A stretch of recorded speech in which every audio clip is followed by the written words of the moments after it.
What's up guys, Sean here. In today's video I'll show you guys how to customize GVim on Windows. Now I'm making this video because in the last video when I opened GVim to edit a file, it was really bad. I couldn't edit properly and it didn't look very good. So that's what I thought. I'll try to configure GVim. Now this config or for GVim, we're gonna do it in _vimrc, which I'll tell you guys later. So that will be available on my GitHub page. I'll leave a link in the description so you guys can check it. And so I will be I can't keep all the configuration in my memory, so I'll be copying and pasting the configuration into my vimrc, and I'll explain it to you guys. So first things first, you have to have Vim installed. So for that you can just go to vim.org and you can go to the downloads. You can go to the downloads page, and you can go to see here self-installing executable, or you can download the .zip file. I think they also have an option for that, so you can just click that and they'll show you can just save file, and that will download, and after it's downloaded you can just install it and they'll add it to path. So for now I'm just gonna keep a new tab and then close that.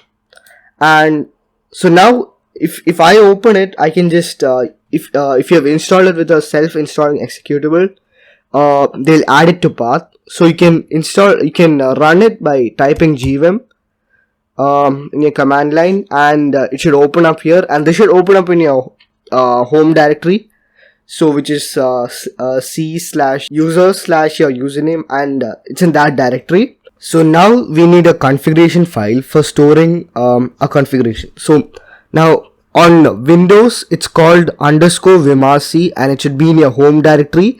And like I said before, your home directory is your you can just check your home directory by typing echo and $home $home if you don't know where it is, and you can just type that to see where your home directory is.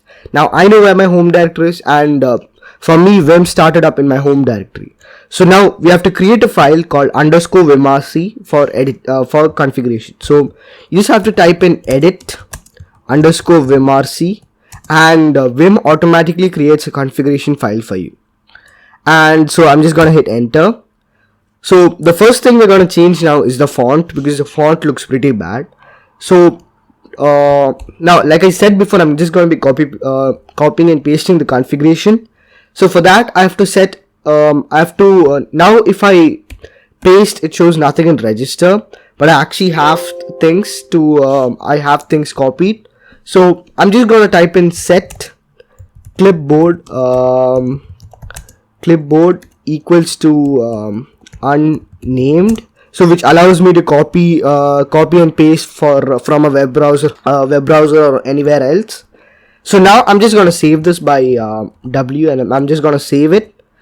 Now the thing is, if I try searching something, so you search in Vim by typing / and then you type something, so it shows set, but I don't think it's source now. So I have to let me see if it works. Let me try. So yeah, it doesn't work. So now for reloading the configuration, or for sourcing the vimrc, you just have to type in source and the %sign, and you have to hit enter, and yeah, I think that works. So now let me see. Yeah, so the font also I could paste that now from outside because I sourced it. So this is what you have to do to change the font. Now so this is for different machines, so there's for Mac Vim and for others, but we're going to be concerned about GUI for Win32 Windows. So now I have set my font to I think it's called Consolas, I don't know how to pronounce it. So I've set it to Consolas, and this is the other settings. Height, I think height is 11. So now we'll just save that, and we'll type W, and we'll source it, and yeah, so now the font also changed. So now the font looks much better, and we can copy paste from outside. Now a problem with my vimrc is that I can't. Okay, just 1 minute, let me just reduce the volume, because the next thing I'm going to show you guys. So I can't actually delete characters. So just now I typed I. So if I try to go back, it gives me this annoying sound. Now I can delete characters using key bindings such as DD, or that's for deleting line, or delete word. So I can use that, but I can't go backspace. Now I can't delete letters by hitting backspace. So to do that, I can just do type this line. So set backspace space is equal to 2. I think that's a command. That's a line. I think. Let me just try. So let me just try that, and I'll save that, and I'll source that. So let's see if I can do it now. Yeah, now it works. So that's an error that I faced, and this is how I fixed it. Now the next thing we're gonna do is we have to we can change the color scheme. Now I'm going to show you guys how to set up how to start using plugins with GVim, but I use a built-in Vim color scheme, so that doesn't require any plugin. So I'm going to do that first. So if I actually go here, and this is, I think, called l4.vim. So this is file. So this is actually a file in your. If I actually go to my home directory, and you can see this is actually at the end. So you Windows users, and this is actually your home directory. So there should be a folder called Vim files, and this is where everything is. So if everything is stored. So if I just click that and enter, you can see all things here, all the other folders here. So the one we are going to be concerned about is a folder called colors. Now mine is actually empty right now, so you can just create a new file. So we're going to call it l4.vim. So I'm just going to create let's see, text document. Now I have this extensions enabled here, that's why I can edit the file type also. So if you can't, you can just go to, I think it's view, and yeah, file name extensions. You can just check that.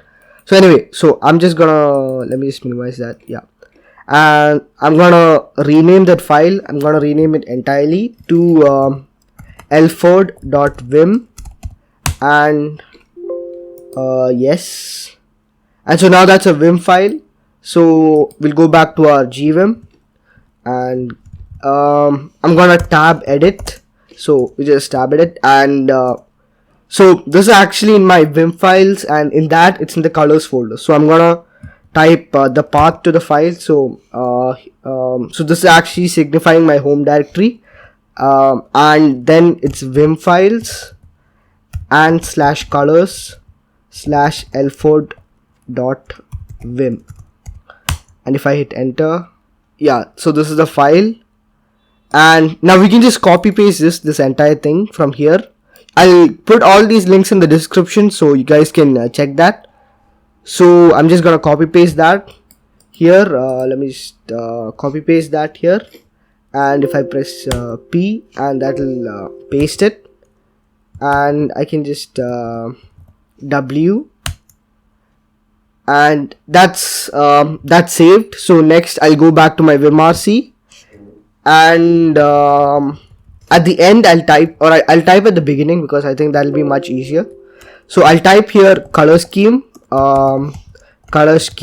and then I'll type L4. So I think it should load. So W, and if I source it, and yes, it came. So this is a really good theme. It's enough for me. At the end I'll show you some more themes that if you guys want, you can change to that theme. So anyway, this is enough for me because it looks okay for me, and I don't have to depend on any other plugins for this. So that's how you set the color scheme. Now there's actually two lines that I like to add to my vimrc. So the first one is syntax on. So that basically provides syntax highlighting. So for most files, and I think some files you have to, some type languages you have to configure, but it works for most of the files. So I think I already had it enabled, that's why it is already working for me. And the other one I like to add is set NU. So that means I think it's set line numbers. So let me just save that. I'll show you guys, and I'll source that. And yeah, so set NU is line numbers, and so it makes editing a file pretty easier. So if you want, you can just move. So if I type in so the last line is 16, so if I want to go to last line, I can not, or somewhere in the middle. So if I type if I want to go to the 11th line, I can type 11 GG, and that'll go to the 11th line. And so line numbers are really good. Another really important thing that I forgot to mention was that Vim has a really nice help system.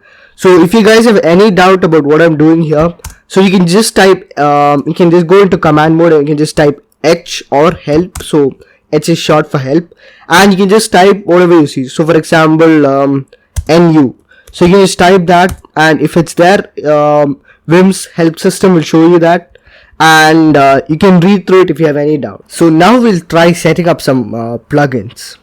So on Vim, basically there's you use things called plugin managers. You can even use Vim's native plugin management, but I'm going to use the plugin manager. So now there are many options out there. So out of them, two of them are Vimplug and Wandle. So I'm going to be using Vimplug because I think that's much more it's really compact. It's just, I think it's only one file. You just have to download that one file, and it's really easy to set up. So now there's downloading, there's it's different on operating systems. So for us it's on Windows, and according to the distribution of Vim also. So if you're on NeoVim, it's actually different. You have to it's actually this command. But since we're on Vim, we just have to copy this, and it's on PowerShell. So we can just copy that, and I have my Windows terminal open here, and I can just paste this here, and I can just hit enter. So, and this will actually put this file in your autoload directory in the Vim file. So after the installation is done, I'll come back to you guys. So now the installation is done. So if I go back to my folder, so I'm still in the colors folder. So if I go back, you can see there's a folder called autoload, and if I go there, you can see plug.vim. So this is the file, this is the plugin manager.